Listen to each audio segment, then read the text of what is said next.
இதற்கு காரணம் என்ன? மதவாதம்.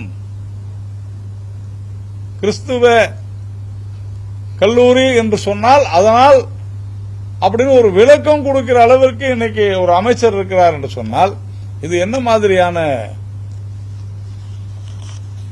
அரசாங்கம் என்றுதான் நாம் கேட்கிறோம். அதே மாதிரி பல்வேறு விஷயங்கள் ரீல்ஸ் எல்லாம் போடுறாங்க. பழனி கோவில் விவகாரத்தில் கைது செய்யப்பட்ட ஒரு நபர் இறந்து போகிறார், சிறையில் இருக்கிறார். அந்த சார் பதிவாளர் கைது செய்யும் பொழுது சினிமாவில் வரா மாதிரி திடீர்னு உடம்பு சரியில்லை அப்படின்னு சொல்லிட்டு அட்மிட் ஆகிறாரு. மறுநாள் அவர் இது போன்று பல்வேறு முறைகேடுகள் 2 நாள்ல பல கோடி ரூபாய்கள், பல 100 கோடி ரூபாய்கள் இது மாதிரி ரெஜிஸ்ட்ரேஷன் பதிவு செய்திருக்கிறார் என்றெல்லாம் நாம தொடர்ந்து செய்திகளை பார்த்து வருகிறோம். ஆனால் இந்த அரசாங்கம் அது குறித்தெல்லாம் கவலைப்படாமல் நாங்கள் நடவடிக்கை எடுத்து விட்டோம் என்று சொல்வது உண்மையிலேயே இந்த அரசாங்கம் நடைபெற்றுக் கொண்டிருக்கிறதா என்று ஒரு கேள்விக்குறியாகத்தான், திமுகவினுடைய நீட்சியாகத்தான் இந்த அரசாங்கம் இருக்கிறது என்பதை நாம் தெளிவாக சொல்கிறோம். சட்ட ஒழுங்கு சீர்கேடு, குற்றவியல் சம்பவங்கள், பெண்களுக்கு எதிரான குற்றங்கள் என்று தொடர்ந்து நடைபெற்று, அதே மாதிரி பொருளாதாரத்தை முன்னேற்றுவதற்கான ஒரு சிறு துளி கூட, ஒரு துரும்பை கூட இந்த அரசாங்கம் கிள்ளி போடவில்லை என்பதைத்தான் நாம் சொல்கிறோம். ஒரு சிறு துரும்பை கூட கிள்ளி போடவில்லை.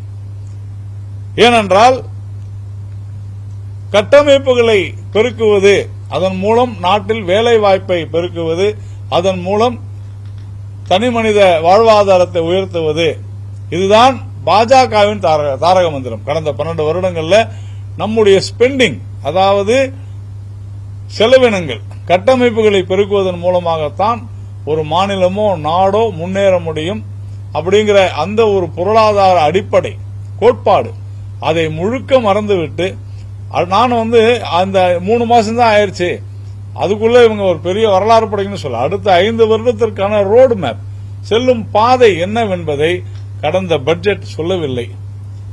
இதை தாண்டி இன்னொரு விஷயம், டீலிமிட்டேஷன். டீலிமிட்டேஷன்ல ஒரு அமைச்சர், நிர்மல்குமார் என்கிற ஒரு அமைச்சர், அவர் கேட்கிறார், தாவேகானுடைய அமைச்சர், தமிழ்நாட்டிற்கு டீலிமிட்டேஷன் தேவையில்லை. இதைவிட ஒரு, நான் சொல்லக்கூடாது, சொன்னால் ஒரு அமைச்சரை அப்படி, அதுவும் ஒரு முன்னாள் துணை சபாநாயகர் அவர்களே எங்கள் தலைவரை வைத்துக் கொண்டு அந்த வார்த்தையை நான் பேசுவது தவறாகிவிடும். நிறைய பேர் சொல்றாங்க பாருங்க, தாவேகாவை விமர்சிக்கிறாங்க. ஒரு அமைச்சர் டீலிமிட்டேஷன், தொகுதி மறுவரையறை தமிழ்நாட்டிற்கு தேவையில்லை என்று சொல்லலாமா? கொஞ்சமாவது தன்னுடைய அறிவை பயன்படுத்த வேண்டாமா? நான் ரொம்ப நாகரிகமா பேசுறேன், இருந்தால் பயன்படுத்துவார்கள். இப்படி பேசலாமா? முதல்ல டீலிமிட்டேஷன் தமிழ்நாட்டுக்கு வேணாம்னு சொன்னா என்ன உங்களுக்கு புரியுது? அரசியலமைப்பு சட்டம் என்றால் என்னவென்று தெரியுமா? டீலிமிட்டேஷன் அரசியலமைப்பு சட்டத்தினுடைய ஒரு அங்கம். நாம் அதை செய்தே ஆக வேண்டும். எப்படி செய்ய போகிறோம்? இதுதான் விஷயம். முதல்ல என்ன சொன்னாங்க? தமிழ்நாட்டிற்கு ஒரு சீட்டு குறைஞ்சா கூட, அதாவது 39ல் 1 குறைந்தால் கூட நாங்கள் எதிர்ப்போம்னா. ஆனா இப்ப நாம என்ன சொல்றோம்? எவ்வளவு கிடைக்கும்னு சொல்றோம்?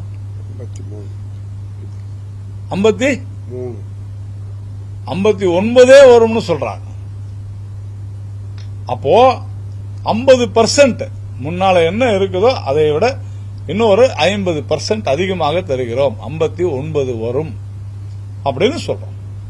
இது எல்லாமே ஏன் அப்படின்னு சொல்றோம் அப்படின்னு சொன்னா, டீலிமிட்டேஷனை மத்திய அரசோ பாஜகவோ முடிவு செய்வதில்லை.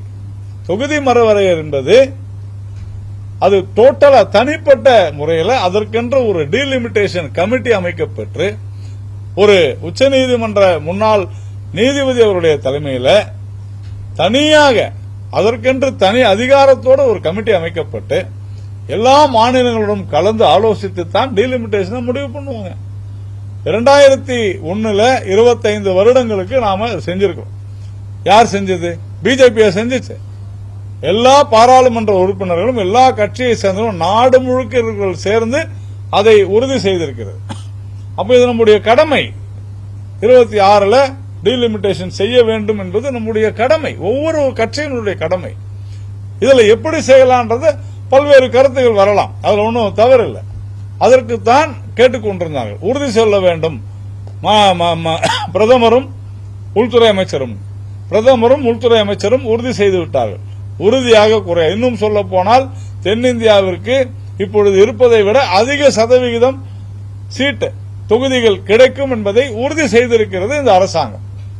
நாம சொல்லுவோம் அந்த கமிட்டி கிட்ட. இதுதான் விஷயம். இதுல ரொம்ப உண்மையிலேயே எல்லோராலும் புத்திசாலின்னு நினைக்கக்கூடிய கார்த்தி சிதம்பரம் அவர் சொல்றாரு, ஏன் இப்ப இருக்கிற 545லயே இந்த 33% பெண்களுக்கு கொடுத்துடக்கூடாதா அப்படின்னு. அதாவது போகாத ஊருக்கு வழி தேடு கதை. இதே பெண்கள் மசோதா, மகளிர் இடஒதுக்கீடு சம்பந்தமான மசோதாவில் மிக தெளிவாக குறிப்பிட்டிருக்கிறது. என்னன்னு, 2026 சென்சஸ் எடுத்த உடனே அதுல இருந்து 33% கொடுப்பதாகத்தான் அந்த சட்டத்திலே இருக்குது. இந்த சட்டத்தை ஏற்றுக்கொண்டு இந்த நாட்டினுடைய பாராளுமன்றத்தில் அது முன்வைக்கப்பட்டு அது ஏற்றுக்கொள்ளப்பட்டு குடியரசுத் தலைவர் ஒப்புதல் பெற்ற ஒரு சட்டத்தையே இப்ப மாத்தணும்னு சொல்றாரு கார்த்தி சிதம்பரம். இது எப்படி சாத்தியம்? எல்லாமே குழப்ப வேண்டியது. நீங்கள் என்ன கேட்டீர்கள்? ஒரு சீட்டு குறையக்கூடாங்க. இப்ப 20 சீட்டு அதிகமா வருது தமிழ்நாட்டுக்கு. ஆனாலும் ஒரு குழப்பம். அப்படி செஞ்சிருவாங்க, இப்படி பிஜேபி ஏதோ செஞ்சிரு. பிஜேபி என்ன செய்யும்? பிஜேபிக்கும் டீலிமிட்டேஷன் என்ன சம்பந்தம்? இதுதான் பிரச்சனையே. அதே மாதிரிதான் FCRA bill, foreign contribution regulation bill, மிக தெளிவாக நாம் சொல்கிறோம். அமெரிக்காவிலிருந்து எதிர்ப்பு வருது. அமெரிக்காவில் இதைவிட கடுமையான சட்டங்கள் இருக்கிறது. இருக்கின்றன. இதுல பல்வேறு முறைகேடுகள் நடந்து கொண்டிருக்கின்றன. அந்த முறைகேடுகளை சமாளிக்க வேண்டும். ஒரு NGO சில கோடி ரூபாய்களை வாங்கிவிட்டு நாங்க பணம் வந்துருச்சு அப்படின்னு மூடிட்டு போறோம்னு போயிட முடியாது. அப்படி போயிட்டா அந்த சொத்துக்களை நாம கைப்பற்றுவோம் அப்படின்னு சொன்னா அது தப்புன்னு சொல்றாங்க. எப்படி தப்பாகும்? நீ லைசன்ஸ் ரெனியூ பண்ணலன்னா, ரத்தாயிருச்சுன்னா. ஆனாலும் திரு அமித்ஷா அவர்கள் உறுதியளித்திருக்கிறார். என்னன்னு, ஒருவேளை அது நீங்கள் மறுபடியும் அந்த உரிமத்தை புதுப்பித்தால் உங்கள்கிட்ட வந்துடும். அதுவரையிலும் அரசாங்கம் அதை பார்த்துக் கொள்ளும். ரொம்ப தெளிவான, நேர்மையான, வெளிப்படையான ஒரு மசோதா. இதை வேண்டுமென்றே எதிர்க்கிறார். காரணம் என்ன? மதவாதம். ஆகவே மதவாதத்தினுடைய உச்சகட்டத்தில் தான் இன்னைக்கு காங்கிரஸ், திமுக போன்ற அனைத்து கட்சியும் நடந்து கொண்டிருக்கு. இதுதான் இன்னைக்கு நம்ம இந்த பிரஸ் மீட்ல நம்ம சொல்ல வேண்டியது. குறிப்பாக ஜார்க்கண்ட் விவகாரம், அதே மாதிரி பல்வேறு சட்டங்களை நாம இந்த பாராளுமன்ற தொடரில் உருவாக்கி இருக்கிறோம். ஏதோ பாராளுமன்றத்தை இவங்க முடக்கிறான், பாராளுமன்றத்தை எதிர்க்கட்சிகள் முடக்குவதனால் மட்டும் இந்த நாட்டினுடைய மக்களுக்கு தேவையானவைகளை நாம் செய்யாது இருந்து விடவில்லை என்பதை எல்லாம் உங்களிடத்திலே சொல்லி, தமிழகத்தில் கூட பொருளாதார ரீதியாக எந்த விதமான ஒரு முன்னெடுப்பையும் இந்த அரசாங்கம் மேற்கொள்ளவில்லை. தொடர்ந்து தேவையில்லாத சர்ச்சைகளை உருவாக்கி கொண்டே இருக்கிறார்கள். குற்ற சம்பவங்களை கண்டுபிடிப்பதிலே கூட எதையுமே செய்வதில்லை என்பது உட்பட எல்லாவற்றையும் விட மிக முக்கியமானது, ஆம்ஸ்ட்ராங் வழக்கில் ஒரு நபர் மீது, ஒரு இன்ஸ்பெக்டர் மீது, ஒரு ஆய்வாளர் மீது புகார் கொடுத்ததில் 40 லட்சம் ரூபாய் கொடுத்ததாக ஒருவர் புகார் கொடுத்திருக்கிறார். கைது செய்யப்பட்டார் ஒரு இன்ஸ்பெக்டர். ஒரு காவல்துறையினுடைய ஆய்வாளர் கைது செய்யப்பட்டிருப்பது வெட்கக்கேடான ஒரு விஷயம். இதைவிட ஒரு வெட்கக்கேடு ஏதாவது இருக்க முடியுமா? அப்ப திமுக ஆட்சி எந்த அளவு, நாமெல்லாம் திமுக ஆட்சி குறித்து பேசிக் கொண்டிருந்தது சரியாக இருக்குது. ஒரு ஆய்வாளரே 40 லட்சம் ரூபாய் வாங்கக்கூடிய அளவிற்கு அந்த ஆம்ஸ்ட்ராங் மரணம் இப்பொழுது சிபிஐ வசம் சென்றிருக்கிறது. அதனால அந்த ஆம்ஸ்ட்ராங் மரணத்தினுடைய படுகொலை பின்னணியில யாரெல்லாம், குறிப்பாக அந்த நேரத்தில் பல்வேறு யூடியூப்களில் கூட பார்த்தோம், பல்வேறு செய்தித்தாள்களில் பார்த்தோம், இந்த அரசியல்வாதி சம்பந்தப்பட்டிருக்கார், இந்த அதிகாரி சம்பந்தப்பட்டிருக்கார் பார்த்தோம்.